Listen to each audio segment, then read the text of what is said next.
courage to stick up for Puff. I do. What do you mean? Go ahead. Hey, man, see, you wasn't here, so I want him to hear this shit. Cassie ain't the y'all think she is. I always say this, man.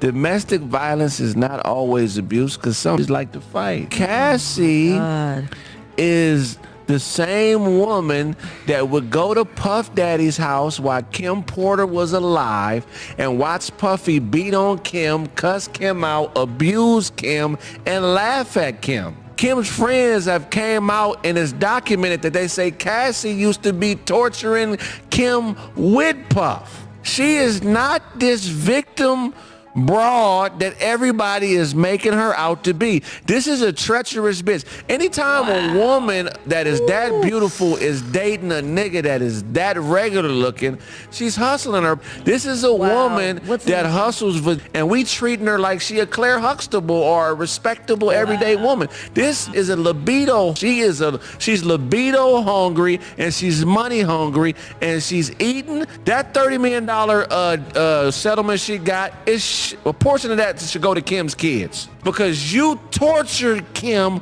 with a married man to get to that paper.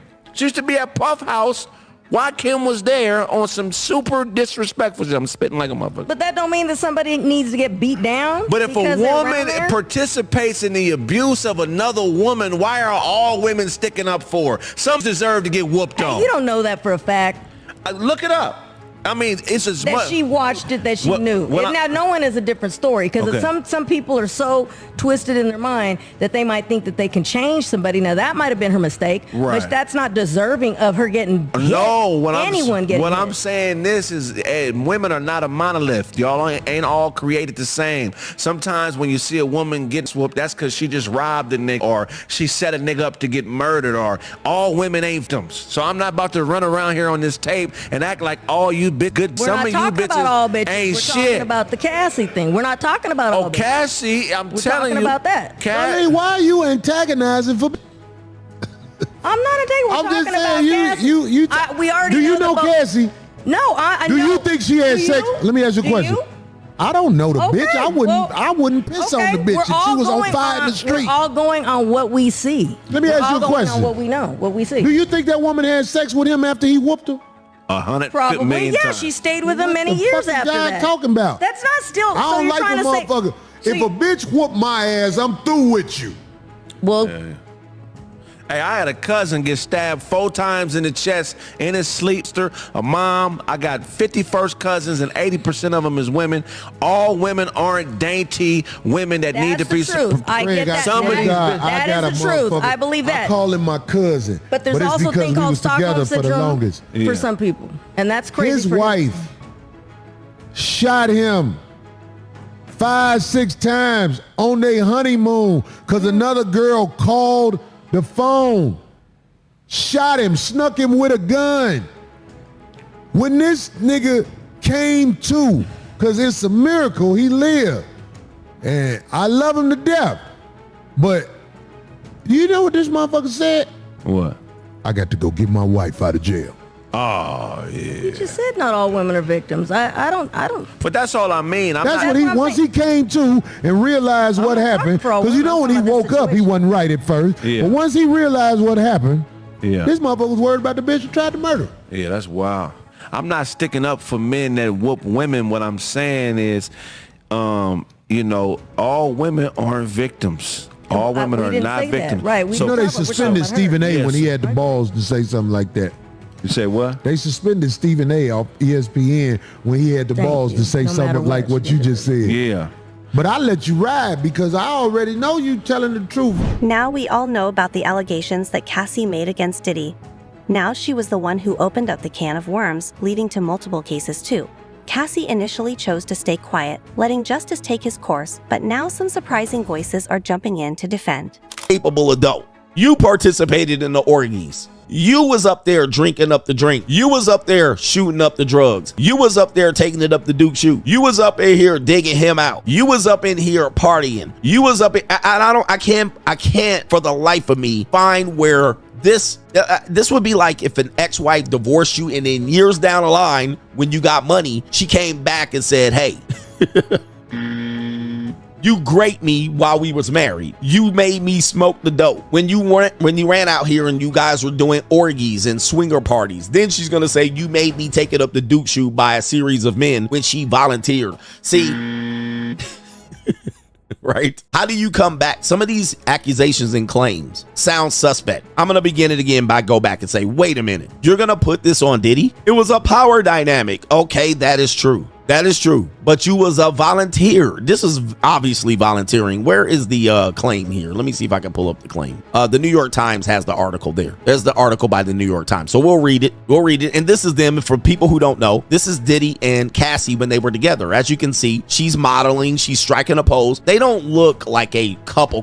For the people who don't know who they are, you guys know who Diddy is. But there she is with Cassie. She don't look like a victim. She don't look scared of him. I think she's Mexican, if I'm not mistaken. She's a Mexican of descent of Mexican. And I think, anyway, right here. All right, hold on for a second. There's Cassie right there. She's a nice piece of tail, man. I tell you that, man. She right up my alley. But now she'll know she cuckoo for Cocoa Puffs. I would fold her up like a love letter from the 2nd grade. And I've been on Cassie's tip for a minute. And I'm not big on celebrity women, but I'm gonna tell you that Cassie Ventura is a nice piece of calico. All right, but then she saved the side of her head. I didn't like that. Anyway, where's that? Can I fix his abine, Cassie? Cassie, can I fix his abine? Anyway.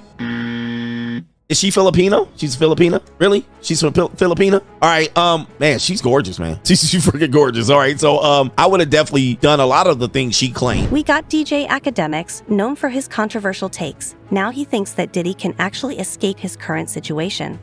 Academics was once one of Diddy's biggest critics, Bud, and he's now hinting that there are ways for Diddy to dodge these charges. Talk about a story change. Right now, like, yo, if you're not trying to get canceled, it's the only way to be. I think Diddy got to do that. What? I said there's 3 ways Diddy could get out of his situation publicly. I don't know about the feds. The feds might still get him. One, he got to come out, tell the whole world that he been gay or been bi, or that really he always identified as a woman. That's one way.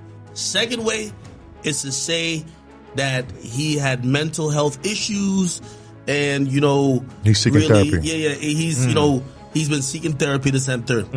The last way is to say he apologizes, but all his actions was because he was touched as a child. Yeah, only 3 ways. And people will be like, you know what? Oh, you got fucked too? No wonder you doing freak offs. Chill. No, real talk. Like, that's crazy. Like, we live in a land of trauma, and if people see you as a monster, just enacting unwanted, unprecedented trauma without you at least leading up to I mean, obviously he's not white. Like, remember the whole thing with like Timothy McVeigh, the nigga, the white terrorist? There was like, well, let's look into his past. You know what I mean? I don't know if a black dude could pull it up, but I think Diddy's the closest. The next Charles White has also come out strong in Diddy's defense. Now he questions why everybody wants Diddy in jail, saying that Cassie's motives might not be as pure as they look on the surface. Now he thinks Cassie was after money, which is why she never went to the cops. Now these guys are really just trying to flip the story. I was rocking with Cassie till I realized this shit wants some money. I keep telling y'all, boy, I hope you want some money. Fuck you talking about? You down there, you can fuck their cousin. You can come back and let their daughter grow up, try to fuck their daughter. You can kill their brother. You can whoop their daddy. Them hoes, if you got some money, you can do all that. Yeah, you can. They go to show you. If you got money, you can rape a bitch. Diddy did. If you got money, you can whoop a bitch. Diddy did. If you got money, you can sex traffic a bitch. Diddy did. If you got money, you can blow up a bitch boyfriend car. Diddy did. The fuck are you talking about? And ain't nobody mad at Diddy. Ain't nobody mad at Diddy. Now here it is. I came to the internet. I played like I was a rapist. I played like I done raped white girls and white women. And I've been saying, I rape white women. And they were saying, oh, he a rapist. Oh, he shouldn't say he rapist. And I keep telling y'all, T.I. been accused of rape. Kobe Bryant, Tupac, Lawrence Taylor, Puffy Combs. These boys is serial rapists. And they like to go get young girls. Jay-Z did it. Jay-Z got Foxy Brown when she was 15, 16. Jay-Z started putting that horse dick in Beyonce when she was 17, 18. Dame Dash got Aaliyah when she was 17, 18. Russell Simmons got Kamora Lee when she was 16, 17. So it's a thing for these niggas with pedophilia. They like young girls. They like young girl. They like getting them young girls peeing on them, like you putting them pills in their mouth and going to get male prostitutes. Now think about this. This girl said the boy was going to go hire male prostitutes fucking her, and he over in the corner trying to crank up the line more. Think about what the girl said, y'all. Think about it. Next thing you know, he got the boys putting the pound town down, and he trying to take the men to the liquor store. I say, think about this. This why I don't want $1 billion. Buffy is the first nigga to get $1 billion. Now think I told y'all, once you get so much money, you can't have regular sex no more. Nigga, you done fucked 12 hoes. By the time you done got $1 billion at one time. Nigga, you fucking like you got an octopus dick. Yeah, you fucking like your dick got an octopus arm. You got toes everywhere touching your dick, sucking your dick. And you only got one dick with all these multiple women. What ends up happening is they find other areas to stimulate. Well, only 2 of them can get on that dick. One hoe playing in your ear, one hoe thumping you in the back of the head, another hoe finding other areas to stimulate. And that's what done happened to Puffy. So he going to go get the, goddamn, I can't think y'all. He going to go get the male prostitutes they go bring the pound town game down on Cassie, and he go bring the liquor store. He licking nuts and ass and he sucking dick. He the liquor store, she the pound town. Hey, that was a hell of a team there, boy. That was a Bonnie and Clyde duo. I'm not bullshit. That was a hell of a Bonnie and Clyde duo, and they lasted a long time. So I don't want to hear nothing about no bitch coming back like them hoes did from the 70s, talking about a nigga slipped a pill in they motherfucking me drink and put an X pill in their booty while he was fucking her from behind.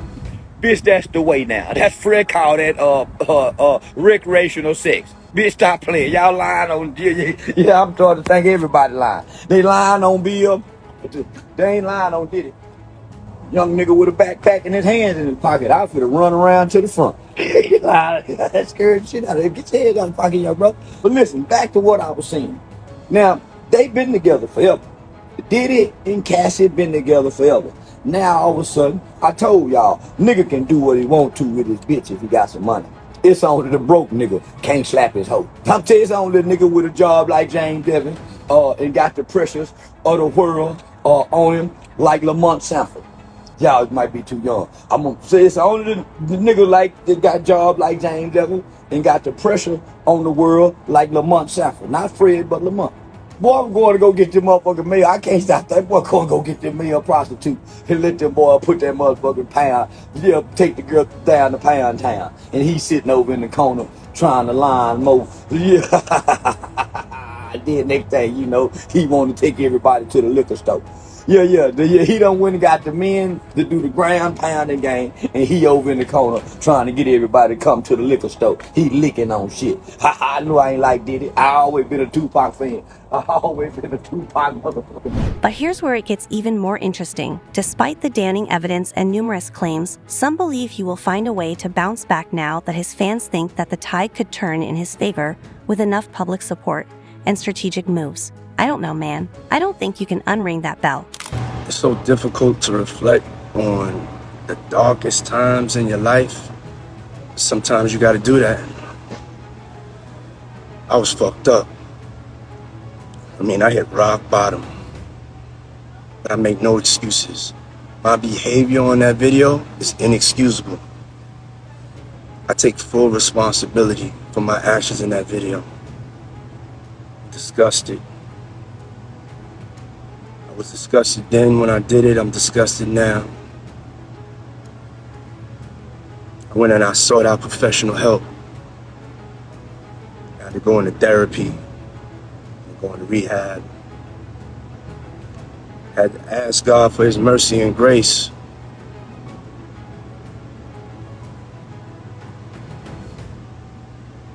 I'm so sorry. But I'm committed to be a better man each and every day. I'm not asking for forgiveness. I'm truly sorry.